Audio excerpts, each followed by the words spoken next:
Então, uma explicação rápida aqui para quem quer começar a fazer vídeos shorts no YouTube e quer aproveitar um material já gravado na horizontal. E é super simples converter os seus vídeos aqui no Shotcut. É só vir aqui em configurações, modo de vídeo, nenhuma transmissão e selecionar aqui ou vertical HD 30 fps ou vertical HD 60 fps.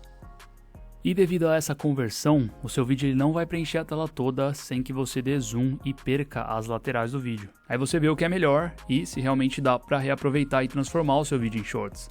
Então, por exemplo, aqui no meu vídeo eu adicionei o filtro de girar e escalar, aumentei a escala para diminuir a borda, ainda preservando o conteúdo do vídeo, e depois eu adicionei umas animações aqui, dei uma enfeitada para não deixar as bordas vazias e pronto. Já outras vezes você consegue dar um zoom suficiente para cobrir as bordas, sem perder o conteúdo do vídeo, que foi o caso desses shorts que meu irmão fez no canal dele. Ele tinha o vídeo da receita na horizontal, converteu para vertical, deu zoom e conseguiu reaproveitar também. Lembrando que depois o vídeo lá no YouTube, se você assistir por um computador, você continua vendo as bordas, somente se você assistir pelo celular é que você vê os shorts no formato correto. Não se esqueça de colocar o hashtag shorts no vídeo. E é isso aí, espero que essa dica tenha te ajudado. Se te ajudou, deixa um like, valeu e até a próxima.